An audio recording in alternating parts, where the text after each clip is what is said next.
My name's Phil, and basically I'm living around West Bridgford now, thanks to Anne at the Friary, who helped me out a lot in life. Basically what it is, I was a couple of years ago working in quite a high-class job as a school caretaker, and then I got promoted into like an area school caretaker, which but all of a sudden I got ill sometime last year, and kind of like lost my job through illness, and then all of a sudden I found myself in massive amounts of debt with the city council, Nottingham City Council, and then all of a sudden I found myself being evicted from my house, then all of a sudden living on the streets with absolutely no money and thousands of pounds worth of debt. Then after that, a friend of mine told me about the Friary, so I came down here and I met a lady called Anne. And all of a sudden, her first thing was to get me in accommodation, which she did with the City Council again. And then I got put into a hostel one evening. Then from the hostel, I just started to build myself back up again. Somewhere to live, new clothes, eating properly. Then all of a sudden, I did find myself in a place, West Bridgford, which Anne got me another place from the hostel. And then when I was in there, it was absolutely fantastic. But the place I'm in now is really, really good. It's a warden aided place, I know, but they do look after you. They look after you a lot.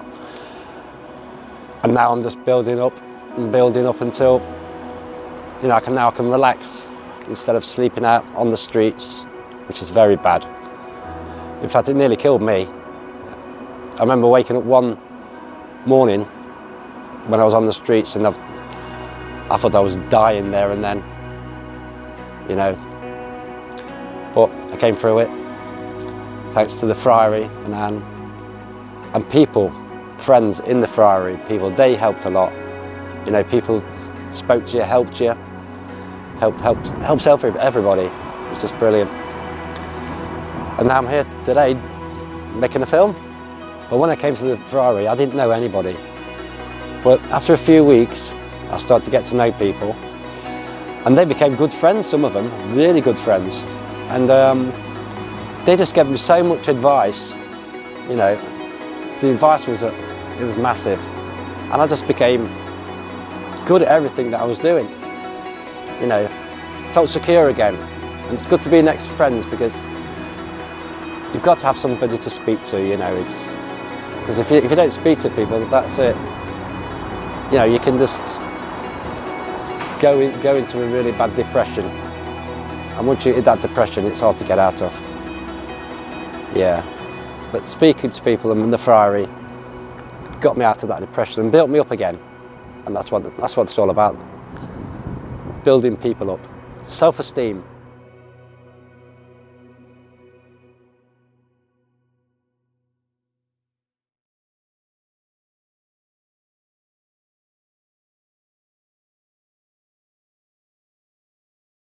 Right from Adam and Eve, we have the choice between the devil and God.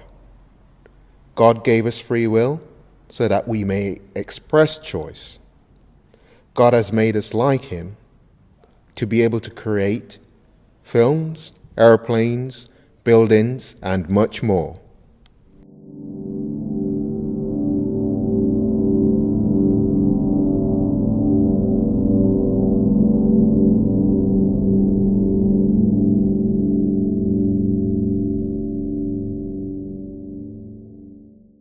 If someone does or says bad things, we should tell them that it is bad. When we see good, we should repeat it. This is what Jesus did. If you're going to stab someone, there is a point right up until the piercing of the heart for you to stop. We have the choice all the time. God always gives us choice. It can be a choice about saving a bug, an elephant, or 1,000,000 people.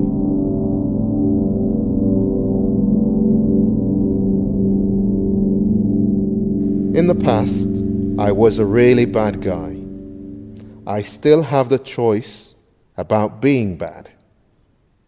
What we say to each other, what we watch, what we read can make a difference.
Hell exists.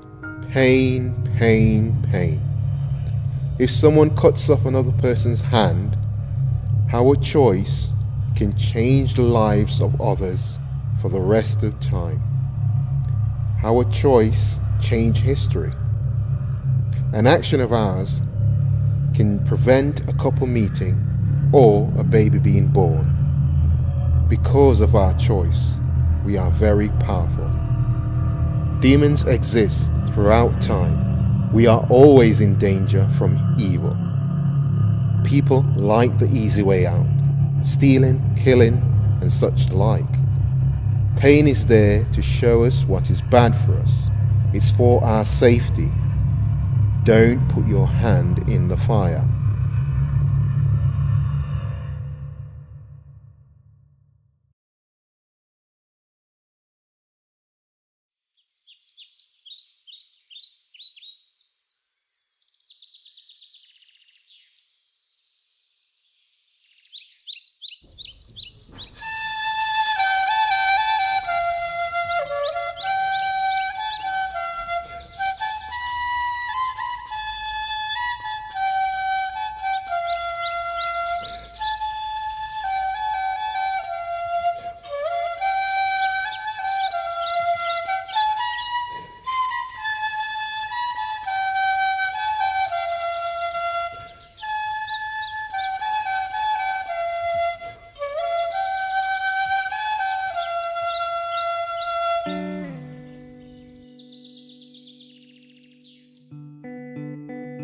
My bubble burst.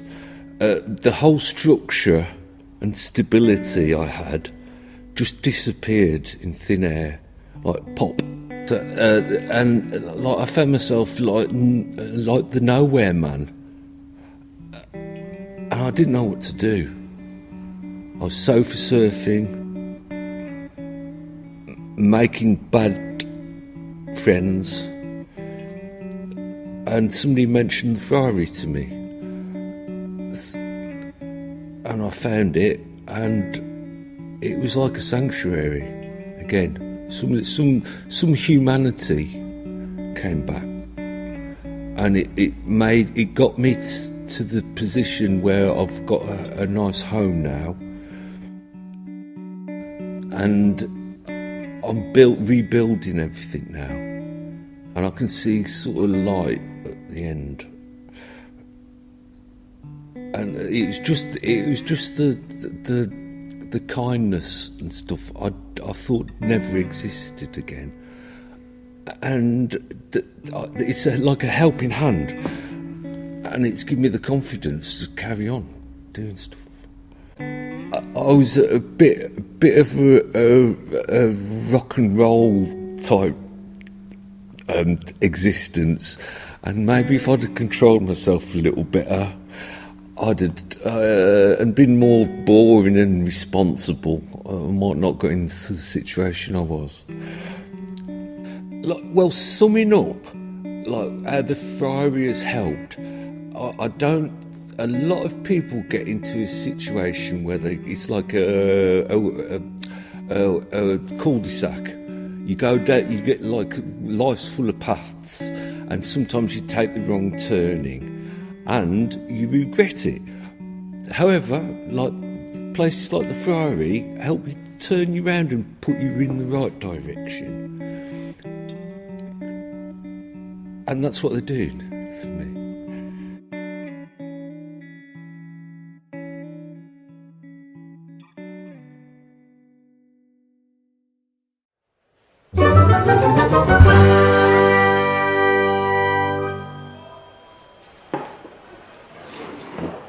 Hello, lad. You don't mind? Oh, go ahead, sit down. You looking a bit worried today? Well, it's this thing on the news that they've been talking about. Have you heard about it? Which thing? News has made up lots of things. You must have heard of it. Fake news. Oh, You must fake have heard- news. Yes. I've heard about it. You sure it's real? So, I find it difficult to understand where they're coming from. Well, it's a fact of life in this country, isn't there? There's always propaganda.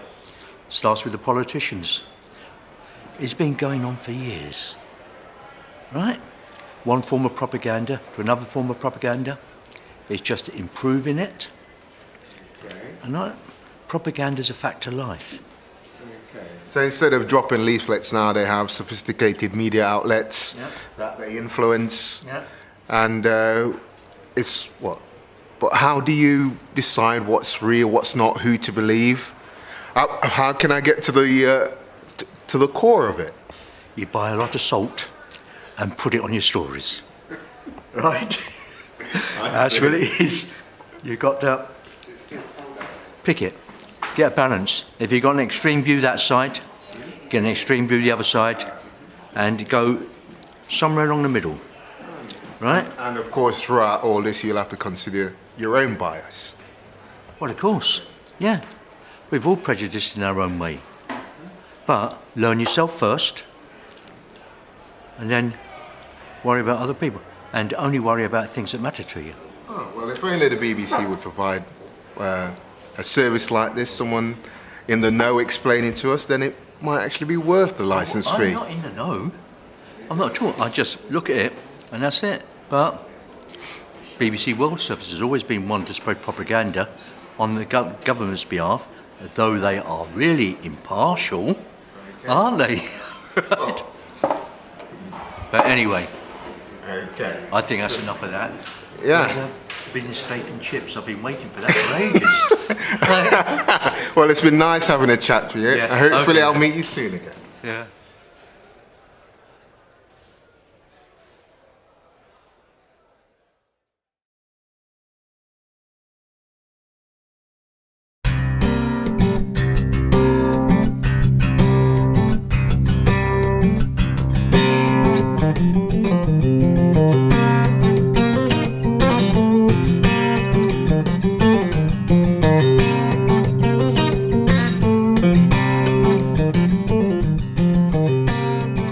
Hi, I'm Ron, and at the moment I'm at the Friary in Nottingham.